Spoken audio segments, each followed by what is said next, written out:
여러분 안녕하십니까? 이 영상을 보고 계신 분들 중에는 아마도 새벽 2, 3시쯤에 자주 눈을 뜨게 되시는 분들이 계실 겁니다. 그럴 때마다 왜 또 이 시간에 깨지 하며 한참 뒤척이시다가 다시 잠들지 못해 아침까지 지새우신 경험도 있으시겠지요. 저도 그런 이야기를 자주 듣습니다. 예전엔 잘 주무시던 분들도 어느 순간부터 새벽에 눈이 떠지고 다시 잠들지 못하면 몸도 마음도 점점 지쳐만 간다고 하시더군요. 나이가 들면 원래 그런 거야 하고 체념하시는 분들도 계시지만 사실 꼭 그렇게 받아들일 필요는 없습니다. 오늘 이 시간 저희 삶의 교훈 채널에서는 그 새벽에 잠이 깼을 때 즉시 할 수 있는 아주 간단한 방법들을 소개해 드릴까 합니다. 단순하지만 효과적인 그리고 실제로 많은 분들이 경험을 통해 검증한 방법들입니다. 이 작은 실천들이 여러분의 깊은 잠을 되찾는 데 도움이 되길 진심으로 바라며 말씀을 드려보려 합니다. 이야기를 시작하기 전에 혹시 아직 삶의 교훈 채널을 구독하지 않으셨다면 지금 구독 버튼 한번 눌러주시겠어요? 이 채널은 인생 후반전을 살아가는 우리 모두에게 따뜻한 위로와 실질적인 지혜를 나누는 공간입니다. 여러분의 구독과 관심이 더 많은 어르신들에게 도움이 되는 정보를 전하는 데 큰 힘이 됩니다. 그럼 이제 본격적으로 이야기 나눠보겠습니다. 1. 왜 새벽 2시나 3시에 자주 깨게 될까요? 여러분, 혹시 이런 경험 있으신가요? 밤에 분명히 일찍 잠들었는데 이상하게 꼭 새벽 2시나 3시쯤 되면 눈이 떠지는 겁니다. 다시 눈을 감고 누워보지만 잠은 도무지 찾아오지 않고 그럴 때면 나이가 들어서 그런가 보다 하고 혼잣말을 하게 되지요. 그런데 사실 그게 단순히 나이 탓만은 아닙니다. 우리가 나이가 들면 몸속의 여러 기능들이 조금씩 변하죠. 그중 하나가 바로 멜라토닌이라는 호르몬입니다. 이건 쉽게 말해 잠을 오게 하는 신호등 같은 녀석인데요. 나이가 들수록 이 멜라토닌이 적게 나오기 때문에 예전처럼 깊은 잠을 오래 유지하기가 어려워집니다. 그러니 잠이 자꾸 끊기고 새벽에 눈이 떠지는 것도 자연스러운 변화 중 하나이지요. 또 한 가지, 나이가 들면 우리 몸의 생체시계, 그러니까 몸의 시간 감각도 조금씩 흐트러집니다. 젊었을 땐 밤이 되면 자연스레 졸음이 오고 아침엔 개운하게 일어났는데 지금은 그 리듬이 어긋나서 밤에도 깨어있고 새벽에도 덜컥 눈이 떠지는 거지요. 게다가 어르신들은 빛이나 소리에 굉장히 민감해집니다. 작은 소리 하나에도 옆방 불빛 하나에도 잠이 확 달아나는 경우가 참 많습니다. 그뿐만이 아닙니다. 첫째, 마음속 근심이 많아질수록 잠은 얕아지고요. 자식 걱정, 손주 걱정, 지나간 예질이 떠오르다 보면 자다가도 눈이 번쩍 떠지는 겁니다. 둘째, 전립선 비대증처럼 밤에 소변을 자주 보러 가야 하는 경우나 목이나 허리 통증, 위산 역류처럼 몸이 불편한 질환들이 잠을 방해할 수도 있고요.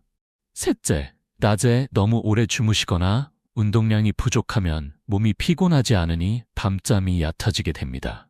또 저녁에 드신 차나 커피에 들어있는 카페인이 새벽까지 영향을 미치는 경우도 많고요. 나는 잠이 없어서 커피 마셔도 괜찮아 라고 생각하시겠지만 몸은 속일 수 없답니다. 그리고 마지막으로 아주 중요한 포인트가 있는데요. 바로 잠 못 드는 것 자체에 대한 불안입니다. 또 새벽에 깰까봐 무섭다, 깨면 어떡하지? 이런 걱정을 미리 하게 되면 그 걱정이 실제로 잠을 깨게 만들기도 합니다. 이걸 예상불면증이라고도 하는데 참 얄궂지요. 결국 이런 여러 가지 요인들이 겹쳐서 새벽 2, 3시에 잠에서 깨게 되는 일이 많아지는 겁니다. 하지만 이건 노화의 자연스러운 과정일 수는 있어도 절대로 포기해야 할 운명은 아닙니다. 조금만 요령을 알면 다시 잠들 수도 있고 더 나아가 건강도 챙길 수 있지요. 그러니 나이 들었으니 어쩔 수 없지라고만 생각하지 마시고 이럴 때 내가 할 수 있는 게 무엇일까를 함께 고민해보면 좋겠습니다. 2. 새벽에 깼을 땐 먼저 호흡부터 바꿔보세요. 478 호흡법과 근육이완법. 새벽에 눈을 떴을 때 여러분은 어떻게 하시나요? 아마 많은 분들이 아이고 또 깼네 하면서 시계를 보고 이러다 오늘 또 잠 못 자는 거 아닌가 하고 걱정부터 앞서실 겁니다. 그럴수록 마음이 더 불안해지고 심장은 두근거리고 머릿속은 복잡해지죠. 이럴 때 조용히 호흡에만 집중해 보시면 어떨까요? 오늘 제가 소개해드릴 방법은 478 호흡법이라는 아주 간단하지만 놀라운 효과가 있는 호흡 기법입니다. 이건 미국 하버드대 출신의 의사도 권장하는 방법인데요. 특히 불면증이나 불안감이 있는 분들께 정말 큰 도움이 된다고 알려져 있습니다. 방법은 아주 간단합니다. 첫째, 코로 천천히 4초 동안 숨을 들이마십니다. 이때 배가 부풀어 오르는 걸 느껴보세요. 둘째, 숨을 들이마신 상태로 7초 동안 유지합니다. 마음속으로 천천히 숫자를 세세요. 셋째, 입으로 아주 천천히 8초 동안 숨을 내쉽니다. 긴 한숨처럼 천천히 후 하고 내쉬는 겁니다. 이걸 한 세트로 해서 4번에서 5번 정도만 반복해보세요. 어르신들 중에는 2세트만 해도 몸이 풀리고 눈꺼풀이 다시 무거워진다고 하신 분들도 많습니다. 이 호흡법은 단순히 산소를 많이 들이마시는 게 아니라 몸 전체를 휴식 모드로 바꿔주는 신호를 주는 거랍니다. 혹시 이 방법이 낯설거나 숨 쉬는 것만으로는 부족하다고 느껴지신다면 근육 이완법도 함께 해보셔도 좋습니다. 발끝부터 머리까지 몸의 여러 부분을 조금 힘을 줬다가 서서히 힘을 빼는 연습인데요. 예를 들면 종아리에 힘을 살짝 준 다음 셋을 세고 천천히 푸는 식입니다. 이걸 다리, 배, 어깨, 얼굴 순으로 차례차례 해보면 놀랍게도 몸과 마음이 함께 가라앉는 걸 느낄 수 있어요. 이런 방법은 특히 관절 통증이나 허리 통증 때문에 잠이 자주 깨는 분들께 더 효과적입니다. 몸이 굳어 있으면 잠도 더 방해받기 쉬우니까요. 근육을 하나씩 풀어주면 머리도 그에 따라 천천히 비워지게 됩니다. 이런 이야기를 들으면 그게 그렇게 쉬워 하실 수도 있는데요. 정말 많은 분들이 실제로 효과를 보고 계십니다. 예를 들어 서울에 사는 76세 어르신 한 분은 매일 새벽 3시에 눈을 떴는데 이 호흡법과 근육이완법을 배우신 후로는 10분 안에 다시 잠드셨다고 해요.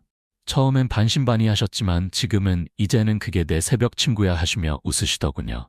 결론은 이렇습니다. 새벽에 눈을 떴을 때 걱정부터 하지 마시고 몸과 마음을 다시 잠들 준비 상태로 살살 이끌어 주시는 겁니다. 숨을 천천히 깊고 길게, 몸은 가볍게 이완시키며 그저 그렇게 몇 분만 투자하셔도 여러분의 새벽은 훨씬 평온해질 수 있습니다. 믿고 한번 시도해보세요. 잠이 안 온다고 일어나서 불 켜고 움직이시기 전에 이 호흡부터 꼭 해보시길 바랍니다. 3. 향기와 손길의 힘, 몸과 마음을 달래주는 방법. 잠이 깬 새벽, 괜히 뒤척이며 시간을 보내다 보면 몸도 피곤하고 마음도 점점 불편해지지요. 그럴 때일수록 조용히 마음을 다잡고 나를 다시 편안하게 해줄 무언가를 떠올려보는 것이 중요합니다. 오늘은 그 방법 중에서도 향기와 가벼운 지압을 추천드리고 싶습니다. 우선 향기, 즉 은은한 아로마 향은 생각보다 큰 힘을 가지고 있습니다. 어르신들 중에 난 향에 민감해서 오히려 더 신경 쓰여 하시는 분도 계신데요. 사실 그건 너무 강한 향을 쓸 때 이야기고 적당하고 부드러운 자연향은 우리 뇌에 괜찮아, 안심해도 돼라는 신호를 보내줍니다. 예를 들어 라벤더 향, 트리플 향, 지 혹은 레몬그라스 향은 이미 여러 연구에서 긴장 완화와 숙면 유도에 효과가 있다고 알려져 있습니다. 잠자리에 들기 전에 손수건이나 솜의 향기 한두 방울 떨어뜨려 두시거나 방 안에 은은한 디퓨저를 틀어두는 것만으로도 새벽에 깼을 때 다시 잠들기가 훨씬 쉬워집니다. 저는 예전에 향기에 별로 관심 없던 68세 어르신 한 분이 생각납니다. 그분은 매일 새벽 3시에 깨어나 뒤척이셨는데 따님이 사다 드린 라벤더 오일을 침대 머리맡에 두고 시도해 보시더니 며칠 지나지 않아 희한하게 그 향 맡으면 몸이 풀어지는 기분이야 하시며 웃으셨죠. 그 말씀이 지금도 기억에 남습니다. 그리고 향기만큼이나 좋은 방법이 바로 가벼운 지압과 마사지입니다. 잠이 깼을 때 무작정 일어나기보다 이불 속에서 조용히 발바닥을 손으로 눌러보는 것부터 시작해보세요. 특히 용천혈, 발바닥 중앙 아래 부분은 전통적으로 긴장을 완화하고 마음을 안정시키는 효과가 있다고 전해집니다. 방법은 간단합니다. 엄지손가락으로 발바닥 가운데를 살살 돌리듯 눌러주거나 2서 3분 정도 천천히 압을 주며 원을 그리듯 마사지해보세요. 이때 너무 세게 누르실 필요는 없습니다. 살짝 따뜻해진다 싶은 정도로만 해도 충분합니다. 또한 손목 안쪽의 내관열, 손바닥 옆쪽에 신문혈 같은 부위를 살짝 문지르거나 눌러주는 것도 몸을 이완하는 데에 도움이 됩니다. 이런 마사지는 단지 신체적인 자극만이 아니라 나는 지금 내 몸을 돌보고 있다는 마음이 함께 작용하기 때문에 더 큰 효과를 주지요. 그리고 아주 중요한 팁 하나. 혹시 손이 차시다면 따뜻한 아로마 오일이나 연고를 미리 준비해 두는 것도 좋습니다. 새벽에 깼을 때 바로 손에 털어 마사지를 시작할 수 있게요. 너무 맵거나 자극적인 향보다는 부드럽고 익숙한 향을 쓰시는 걸 추천드립니다. 결론적으로 새벽에 눈을 떴을 때는 무겁게 일어나 방을 왔다 갔다 하시기보다는 향기와 손길의 힘으로 내 몸을 달래고 조용히 다시 잠의 세계로 들어가 보는 게 더 좋은 방법일 수 있습니다. 은은한 향기 하나가 불안한 새벽을 감싸주고 따뜻한 손길 하나가 마음속 걱정을 누그러뜨려준다는 걸 직접 체험해 보신다면 분명히 이런 방법도 있었구나 하시게 될 겁니다. 오늘 밤 여러분도 한번 시도해 보시겠어요? 4. 새벽에 깼을 때 배고프더라도 음식은 피하고 따뜻한 물 한 모금으로 대신해 보세요. 여러분, 이런 경험 있으시지요? 새벽에 깼는데 도무지 다시 잠이 오지 않고 배가 좀 고픈가? 싶은 마음에 부엌으로 가서 과자 한 조각이나 달달한 우유 한 잔 또는 찬 음료를 꺼내 드셨던 기억 말입니다. 그 순간에는 배도 든든해지고 기분도 나아진 듯하지만 막상 다시 누워보면 속이 더 부룩하거나 위가 활발하게 움직이면서 잠은 더 멀어지고 맙니다. 실제로 많은 어르신들이 새벽에 깼을 때 무언가를 먹어야 다시 잘 수 있다고 생각하십니다. 하지만 전문가들은 이것이 오히려 숙면을 더 방해하는 습관이라고 말합니다. 특히 과자, 빵, 우유, 라면, 고기류처럼 소화가 오래 걸리거나 당분이 높은 음식은 위장을 자극하고 소화기관을 다시 일하게 만들기 때문에 몸은 쉬지 못하고 뇌는 아직 깨어 있어야 한다고 착각하게 되죠. 또한 나이가 들수록 위장의 기능이 예전 같지 않아 야식 한 번에 속이 쓰리거나 위산 역류를 겪으시는 분들도 많습니다. 잠을 잘 자려다 도리어 속이 안 좋아지고 다음 날까지 피곤이 이어지는 악순환이 되는 겁니다. 그렇다면 새벽에 정말로 목이 마르거나 입이 텁텁하거나 가볍게 무엇인가가 필요할 때는 어떻게 해야 할까요? 그럴 때야말로 따뜻한 물 한 모금이 제격입니다. 찬물 말고 김이 살짝 오를 정도의 따뜻한 물이 좋습니다. 목도 부드럽게 적셔주고 위도 따뜻하게 감싸줘서 몸이 편안하다, 안심해도 된다고 느끼게 되거든요. 게다가 따뜻한 물은 약간의 진정 효과도 있어서 몸과 마음이 천천히 다시 휴식 상태로 돌아가도록 도와줍니다. 여기서 중요한 점은 물을 너무 많이 마시지 않는 것입니다. 100ml 정도 한두 모금이면 충분합니다. 너무 많이 마시면 또 한밤중에 화장실에 가야 해서 오히려 숙면을 방해할 수 있거든요. 혹시 새벽에 일어나 물을 데우는 게 귀찮으시다면 잠들기 전에 머리맡에 보온병이나 작은 물병에 따뜻한 물을 준비해 두시는 것도 좋은 방법입니다. 그렇게 하면 굳이 불 켜고 부엌까지 가지 않아도 조용히 물 한 모금 마시고 다시 이불 속으로 돌아갈 수 있지요. 서울에 사는 한 70세 어르신은 예전엔 새벽에 꼭 뭔가를 드셨답니다. 빵이나 두유처럼 소화 잘 되는 걸로만 골라 드셨지만 결국 위가 불편해서 잠은 더 깨고 속도 뒤틀리는 일이 많으셨죠. 그런데 어느 날부터 아들의 조언으로 간식 대신 따뜻한 물만 마시고 다시 누워보셨더니 오히려 훨씬 더 쉽게 잠이 들고 다음날 아침엔 속도 편하고 개운했다고 하셨습니다. 결국 새벽에 깨셨을 때 가장 좋은 선택은 무언가를 먹는 것이 아니라 아주 소량의 따뜻한 물로 몸을 다독이는 것입니다. 이 작은 습관 하나가 숙면은 물론이고 소화기 건강, 심지어 혈압 관리에도 긍정적인 영향을 줄 수 있으니 꼭 한번 실천해 보시길 권해드립니다. 5. 잠을 부드럽게 이어주는 환경과 생활 습관. 생각보다 더 중요합니다. 여러분, 잠이라는 게요. 단지 눈만 감는다고 되는 게 아니더라고요. 마음이 편해야 하고 몸도 쉴 준비가 되어 있어야 하며 무엇보다 그 잠을 받아들일 수 있는 환경이 마련되어 있어야 합니다.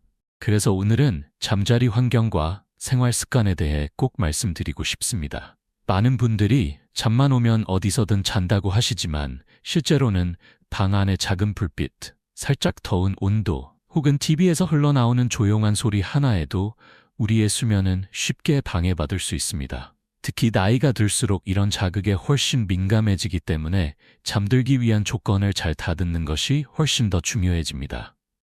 우선 첫 번째, 방의 조명과 소음을 다시 점검해 보세요. 은은한 조명은 좋지만 너무 밝은 스탠드나 깜빡이는 전자기기 불빛은 오히려 잠을 방해합니다. 가능하다면 밤에는 불을 완전히 끄거나 아주 약한 무드 등을 사용하는 것이 좋습니다. TV나 라디오를 틀어놓고 주무시는 분들도 계시죠? 사실 그 소리가 아무리 작아도 뇌는 계속 반응하고 있어서 숙면을 방해하는 요소가 될 수 있습니다. 두 번째는 온도와 공기의 흐름입니다. 여름에는 더워서 자꾸 깨고 겨울에는 추워서 이불을 걷어차거나 몸이 움츠러들죠. 그래서 실내 온도는 너무 덥지도 춥지도 않게 섭씨 26도에서 28도 정도를 유지하는 것이 이상적입니다. 가벼운 통풍이나 공기 순환도 필요하지만 찬바람이 몸에 직접 닿지 않도록 조심해야 합니다. 특히 에어컨 바람이나 선풍기 바람이 몸을 정통으로 때리면 잠들었을 때도 무의식적으로 몸이 긴장하게 되어 숙면에 방해가 됩니다. 세 번째는 침구입니다. 너무 푹신한 침대도 너무 딱딱한 침대도 모두 문제가 될 수 있습니다. 척추와 목을 잘 받쳐주는 나에게 맞는 정도의 탄성을 가진 매트리스와 베개를 고르시는 것이 중요해요. 특히 목과 어깨가 자주 결리시는 분들은 베개 높이만 조금 바꿔도 수면의 질이 확 달라질 수 있습니다. 그리고 무엇보다도 중요한 건 바로 잠드는 시간과 낮의 생활 리듬입니다. 혹시 너무 이른 저녁, 예를 들면 오후 7시나 8시에 잠자리에 드시는 건 아니신가요? 그렇게 되면 새벽 수 3시쯤에는 이미 67시간이 지나 다시 눈이 떠주는 겁니다. 사실 이건 불면증이라기보다 너무 일찍 자서 생기는 자연스러운 깨어남일 수 있어요. 전문가들은 밤 9시 30분에서 10시 사이에 잠드는 것을 권장합니다. 그리고 낮잠은 짧게 30분, 45분 이내로 제한하시는 것이 좋습니다. 낮에 너무 오래 주무시면 밤에 몸이 피곤하지 않아 깊은 잠을 이루기 어려워지거든요. 하루 중에 가벼운 산책이나 햇볕 쬐기도 꼭 필요합니다. 아침 햇살을 조금만 받아도 우리 몸속의 생체 시계가 조절되어 밤이 되면 자연스럽게 졸음이 찾아오도록 만들어줍니다. 그렇기 때문에 하루 종일 커튼을 치고 어두운 방에만 계시는 것은 수면 리듬을 망가뜨리는 가장 큰 원인이 될 수 있습니다. 예전에 제가 알던 72세의 한 어르신은 매일 새벽 2시 반이면 깨서 잠 못 이루시는 게 고민이셨습니다. 그런데 병원에서 전문가의 조언을 듣고 잠드는 시간을 10시로 조절하고 낮에는 20분 정도만 눈을 붙이시며 아침엔 베란다에 나가 가볍게 스트레칭을 하셨더니 한 달도 안 되어 새벽에 덜 깨어나고 깨어도 다시 잠드는 시간이 훨씬 빨라졌다고 하셨죠. 결국 우리가 새벽에 깨는 것 자체는 어쩌면 피할 수 없는 변화일 수 있지만 어떤 환경에서 어떤 마음으로 어떤 리듬을 유지하며 살아가느냐에 따라 그 깨어남이 두려운 시간이 될지 오히려 평온한 다시 잠드는 시간이 될지 달라질 수 있습니다. 오늘 밤부터라도 여러분의 방 안 조명과 온도, 침구 상태, 그리고 나의 수면 시간과 낮 시간의 생활 패턴을 한번 점검해 보시면 어떨까요? 큰 변화가 아니어도 좋습니다. 작은 변화 하나가 여러분의 새벽을 훨씬 더 따뜻하고 편안하게 만들어줄 수 있습니다. 6. 다시 잠드는 건 포기할 일이 아니라 우리가 다시 회복할 수 있는 능력입니다. 여러분, 지금까지 우리가 나눈 이야기 어떠셨나요? 사실 오늘 드린 말씀들은 그다지 복잡하거나 어려운 내용이 아니었습니다. 하지만 그 안에는 아주 중요한 진실 하나가 담겨 있습니다. 바로 새벽에 눈을 떠도 우리는 다시 잘 수 있다. 그리고 그 시간을 두려워할 필요는 없다는 사실입니다. 나이가 들면 새벽에 한두 번 깨는 건 자연스러운 변화일 수 있습니다. 하지만 어차피 늙었으니 이젠 어쩔 수 없다며 체념해버리면 그 순간부터 몸과 마음은 더 이상 회복하려는 노력을 멈춰버리게 됩니다. 그러니 우리는 아직 포기할 이유가 없고 오히려 지금부터가 진짜 자기 자신을 돌보는 시간이 되어야 하지 않을까요? 오늘 함께 나눈 6가지 핵심을 다시 한번 정리해 볼까요? 첫째, 왜 새벽에 깨어나는지 그 원인을 이해하는 것, 호르몬의 변화, 생체 리듬의 흐트러짐, 그리고 마음의 걱정들까지. 이 모든 것들이 원인이 될 수 있다는 걸 아는 것만으로도 이미 절반은 해결입니다. 둘째, 478 호흡법과 근육이완법. 몸과 마음을 가볍게 다독이며 다시 잠으로 이끌어주는 작은 연습입니다. 셋째, 은은한 향기와 손끝의 온기. 라벤더 향 한 방울, 발바닥을 천천히 눌러주는 손길 하나가 마음을 평온하게 만들 수 있습니다. 넷째, 음식을 피하고 따뜻한 물 한 모금으로 대신하기. 위장을 쉬게 하고 몸을 안정시켜 다시 깊은 잠으로 이끄는 지혜입니다. 다섯째, 수면 환경과 생활 리듬을 정돈하는 것. 조명, 온도, 침구, 그리고 잠드는 시간. 이 모든 것이 하나의 흐름처럼 연결되어 우리의 잠을 도와줍니다. 그리고 마지막으로 가장 중요한 여섯째는 바로 이제부터라도 해보겠다는 마음입니다. 그 마음 하나면 충분합니다. 지금 이 글을 읽고 계신 여러분, 혹시 오늘 밤에도 새벽에 잠이 깨어난다면 너무 당황하거나 화내지 마시고 그 시간에 호흡을 한번 조절해보고 손끝으로 가볍게 지압을 해보시고 마음을 가라앉힌 채 물 한 모금 마시고 다시 조용히 눈을 감아보세요. 그 작은 시도가 어쩌면 큰 변화의 시작이 될지도 모릅니다. 그리고 마지막으로 혹시 이 이야기가 조금이라도 도움이 되셨다면 여러분의 지인들, 가족들, 또 같은 고민을 가진 분들과 함께 나눠주세요. 삶의 교훈 채널은 혼자만 알고 끝나는 지혜가 아니라 함께 나누며 모두가 더 편안해지는 그런 공간이 되고자 합니다. 여러분의 구독과 응원, 그리고 무엇보다 오늘 밤의 작은 실천이 여러분의 깊은 쉼과 기쁨을 가져다 드릴 수 있기를 진심으로 바랍니다. 오늘도 평안한 밤 되십시오. 감사합니다. 이야기를 마무리하며 다시 한번 마음을 담아 말씀드리고 싶습니다. 잠이란 단순히 피로를 풀기 위한 시간이 아닙니다. 우리 몸의 면역력, 기억력, 감정, 심지어 장수와도 깊이 연결되어 있습니다. 그리고 그 잠의 질은 우리가 오늘 하루를 어떻게 살아냈는지를 고스란히 비추는 거울이기도 하지요. 혹시라도 그동안 새벽마다 깨고 뒤척이고 왜 나만 이렇게 되는 걸까 하고 속상해 하셨다면 이제는 조금 다르게 생각해 보셔도 좋겠습니다. 그 시간은 여러분이 자신을 더 잘 돌볼 수 있는 새로운 기회일지도 모릅니다. 그리고 그 기회는 간단한 실천과 따뜻한 마음가짐으로 얼마든지 변화시킬 수 있습니다. 오늘 밤부터 한번 시도해 보세요. 아주 작은 습관 하나가 여러분의 새벽을 바꾸고 그 새벽이 다시 하루를 밝히는 기쁨으로 이어지기를 진심으로 바랍니다. 삶의 교훈 채널은 이처럼 삶의 작은 지혜들을 나누며 여러분의 매일이 조금 더 평온하고 건강하게 기도하는 마음으로 함께하고 있습니다. 도움이 되셨다면 구독 버튼 눌러주시고 주변의 부모님, 형제자매, 친구분들과도 함께 나눠주세요. 우리 모두가 편안한 밤, 건강한 아침을 맞이할 수 있도록 말입니다. 오늘도 고생 많으셨습니다. 그리고 편안한 밤 되세요. 감사합니다.